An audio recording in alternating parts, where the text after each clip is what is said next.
The modern era in which we live now has given way to a society that is undergoing unprecedented sexual degeneration.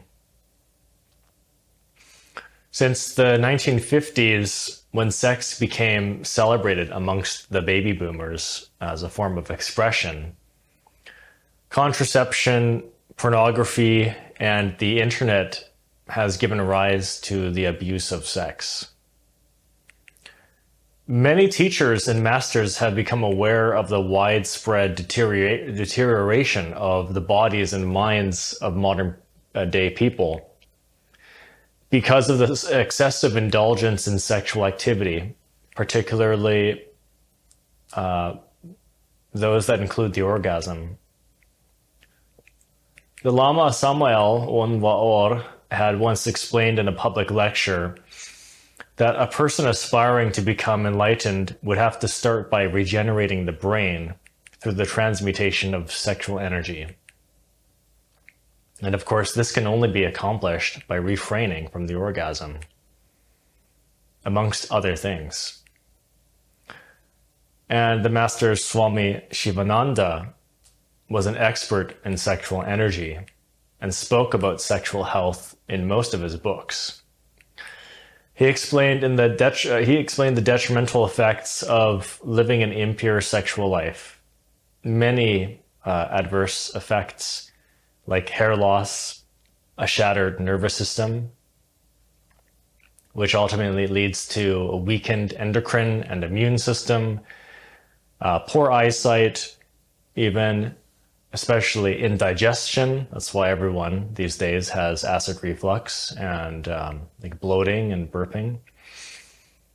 Memory loss, I believe it's mostly in working memory loss, the short-term memory loss, and of course, rapid aging.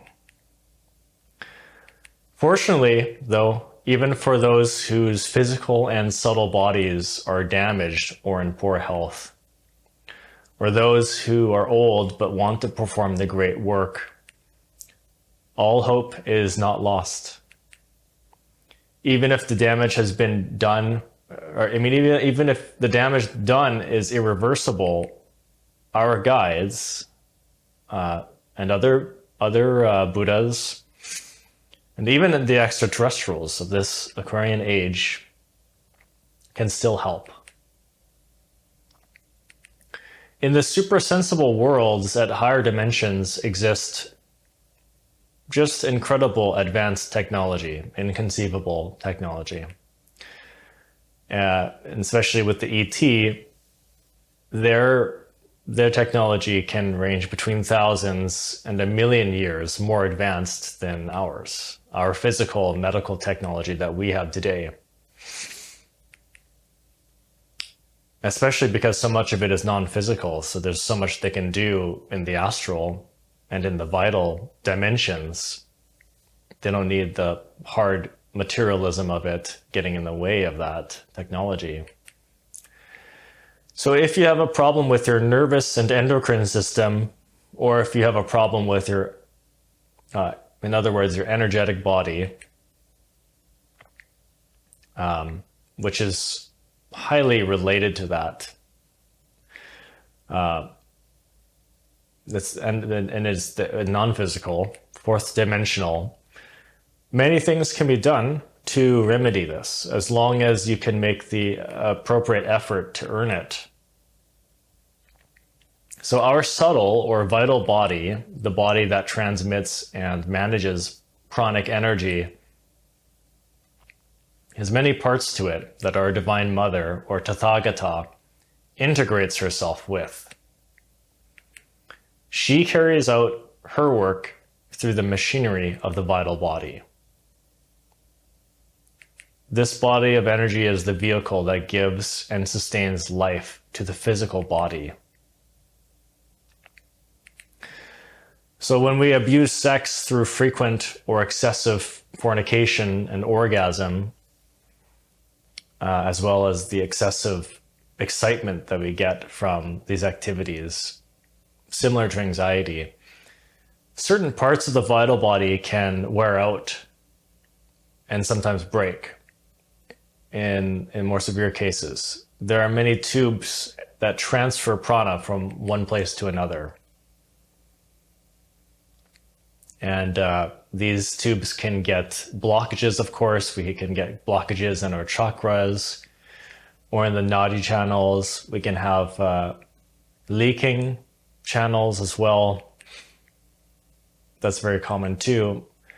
Some of these parts are referred to as limbs, similar to our physical limbs. There are also different gears or parts that are calibrated for different types of activity and different times of the day, or different rhythms of the day, such as deep sleep repair.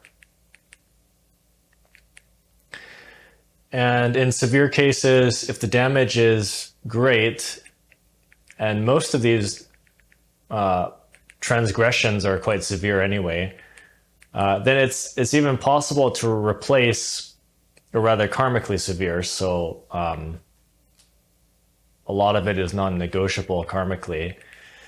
But when the damage is great, it's actually possible to replace the entire ethereal body with a brand new one.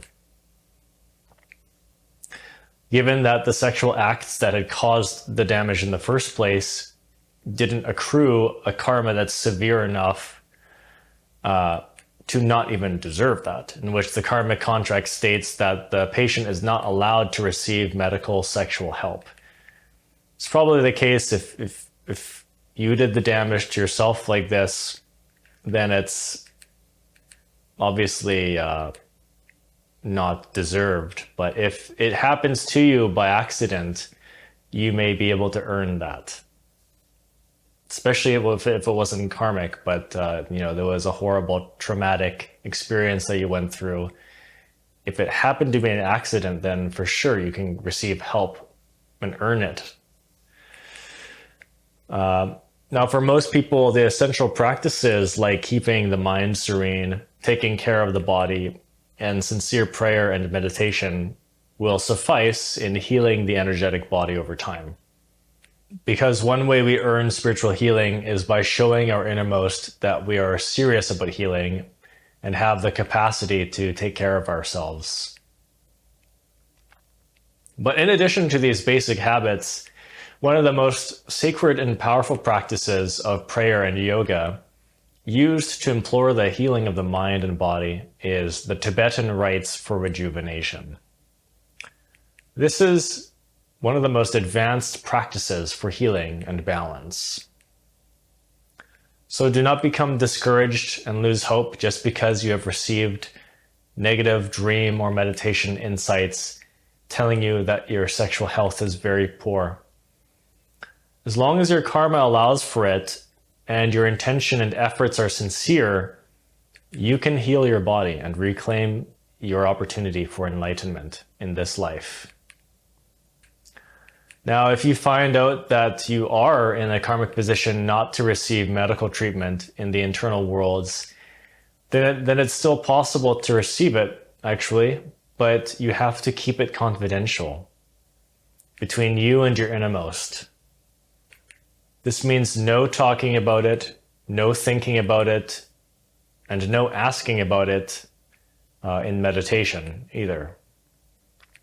Because the karma police are constantly tracking our every action, and including our thoughts. It only takes a slightly vivid thought to produce an impulse response substantial enough for them to pick up. Sometimes the rules are that we can't look at, when we've taken vows for chastity, we can't look at the opposite sex or people who arouse us sexually and lustfully. And in those cases, when we can't look, for example, it's somewhere between half a second to a second of margin that we have before it becomes staring or looking or marked down, right? So it tends to be reasonably precise the way that they track these things, but also, reasonable for the most part. But they can vary. The rules can vary. it will be difficult to maintain secrecy. You will need to exert extra effort into maintaining mindfulness in the form of self-control in this case, so that you don't have constant spontaneous thoughts that reveal your undercover treatment. So it will be very challenging, but it's worth it. Now, because of how difficult it can be to control your thoughts and maintain confidentiality like this, you'll probably continuously lose and regain your treatment in the beginning. So don't lose hope and become completely defeated if one day you find yourself healed and then in the same night you receive an insight essentially telling you that you just lost the treatment. This can happen constantly. So the way to keep the treatments coming back to you is to provide daily service. This is crucial because nothing is free in the cosmos. We earn everything through the practice of giving. Work hard by providing daily service to others and pray to your Divine Mother and Being for help, and they will help you.